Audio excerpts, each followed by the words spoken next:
Hello, this is Julian with Coffee Reviews, and today we will be reviewing the Duromina Site 2 Lot Number 29 Wash Processed Ethiopia from the Picky Chemist. And there's the bag right there. And the Picky Chemist, based out of Chaudfontaine, Belgium. And this coffee was featured in our most recent blind taste test rankings video, where it finished second place out of 4 Picky Chemist coffees on that day. This is also the third part of our 4-part Picky Chemist series that will feature the 4 coffees from that blind taste test video. And going into this series, this is the coffee that I had the highest expectations for, as it sounded like the coffee that is most my profile among the Picky Chemist's offerings. So that's why it was a little surprising that it finished second place in that video, mostly due to the fact that it came out a little bit more tame than I was initially expecting. So it'll definitely be interesting to see if it stayed that way, as this right here is day 51.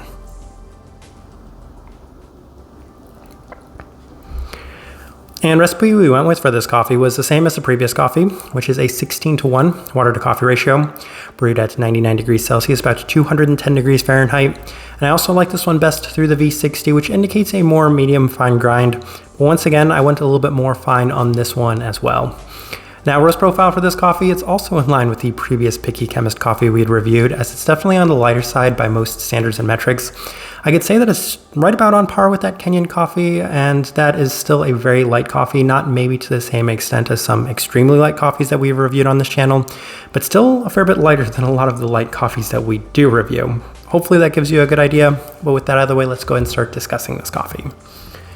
Day 31, first impression, and that was in that blind taste test video, and the cup did offer a lot of the expected Ethiopian characteristics, with a lighter body, a lighter profile, a slight citric attribute, as well as a peachy quality, with a slight bit of savoriness also present within the finish. So many Ethiopian-like characteristics, with an additional slight pastry sweetness to the cup. Overall, it was pretty straightforward, but if anything, it was a little too straightforward, as it was kind of what you would expect right in a box from a washed Ethiopian coffee. Day 33 ran through the Chemist, and it was reminiscent of the first experience, with a mostly tame, slight sugar cookie sweetness at the forefront, an intermediary black tea-like savoriness, and a bit of citrus in the finish. Once again, pretty straightforward, not too much to add on this day. So far, the first 2 days have yielded some very consistent results. Day 36 ran it through the April dripper, and it was an okay day through this brew method, as I didn't quite enjoy it as much as the first 2 days, with this one having a little bit more of a focus on the citric aspect, with plenty of the tea-like characteristics present yet again. Almost something I would describe as a lemon bar attribute present within this day. A pretty vibrant, lasting citrus finish in the cup as well, so it was skewing a little bit more in the direction I wasn't necessarily looking for. When it came to this coffee, the 2 things I was really hoping to get more of was the peachiness as well as the sweetness from the cup, but up to this point, it hasn't been something that I've been able to obtain. On day 38, struggling a little bit with this coffee, as I did increase the temperatures, went a little bit more fine on the grind with a much more aggressive pour, and the cup was still pretty moderate, as once again there was that slight sugar cookie sweetness with a moderate lemon, but for the most part it was still pretty tame.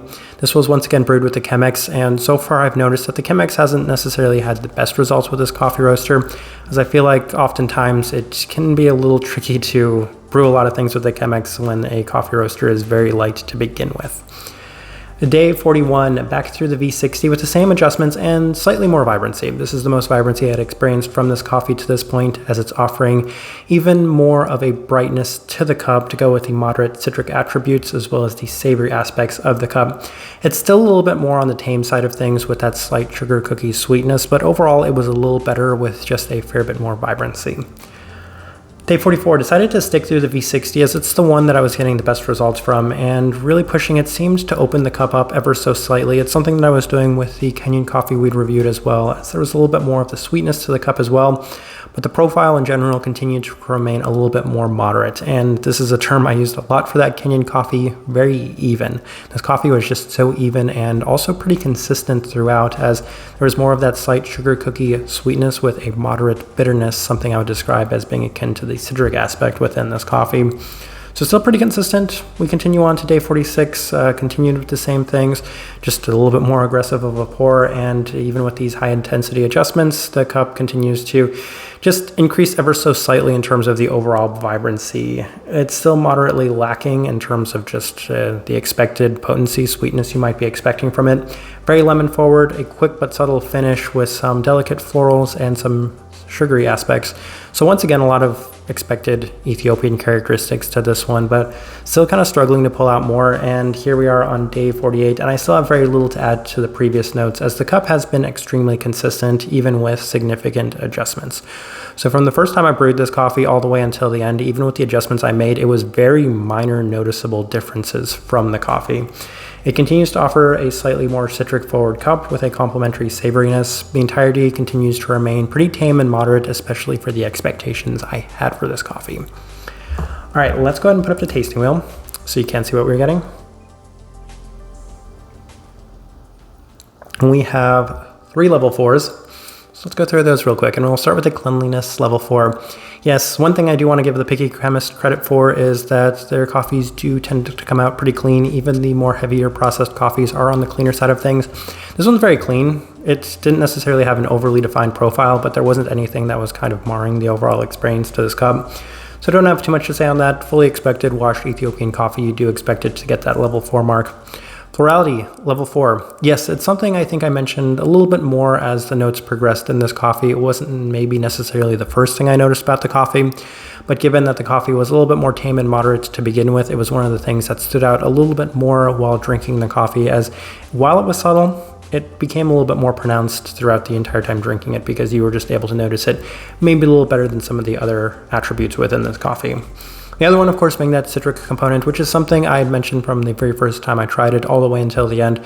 Very noticeable lemon-like aspect to it. If there's one really defined flavor profile in this one, I would say it's probably going to be that lemon and maybe the kind of savory black tea aspect to it as well. But for me, the lemon was the most pronounced and vibrant and defined factor within this coffee.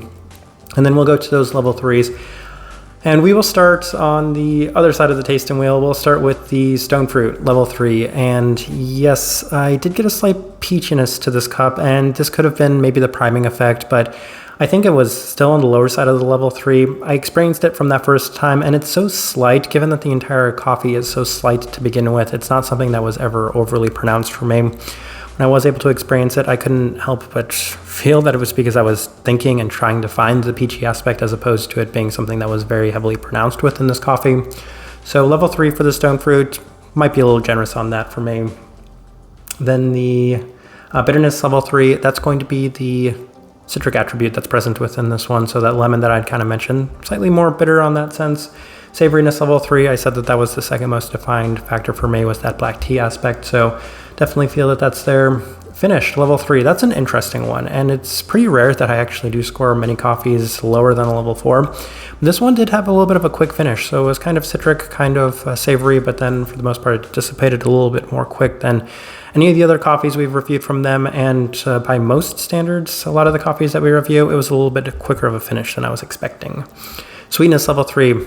That's the reason I decided to start the tasting wheel on the other side, is because I feel like that's probably one of the most important things to discuss within this one. I could not get the sweetness above a level 3, and I always say the starting point for me to really enjoy a coffee is to get it at least at a minimum of a level 4.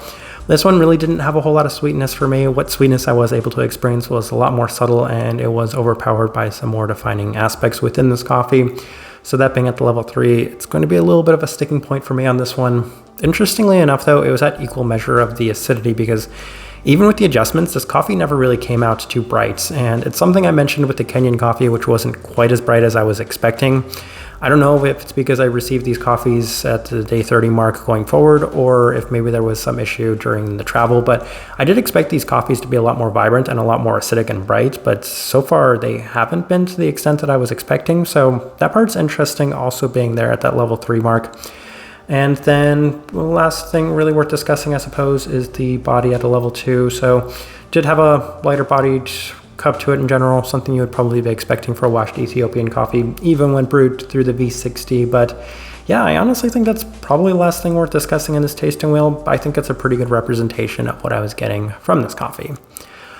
All right, so my overall thoughts and impressions of this coffee. I think this one might have been a slight victim of expectations, but at the same time, it did go in a direction that I typically don't necessarily look for in terms of the washed Ethiopian coffees. When it does come to the washed Ethiopian coffees, I still am looking for some very vibrant peachiness to them and a lot more florality, which this one didn't necessarily have in huge abundance. I'm not entirely sure what happened with this one, but I had a little bit of difficulty working with this one specifically, and I couldn't necessarily figure out why, but what I continue to go back to with this coffee roaster is that their coffees are extremely consistent.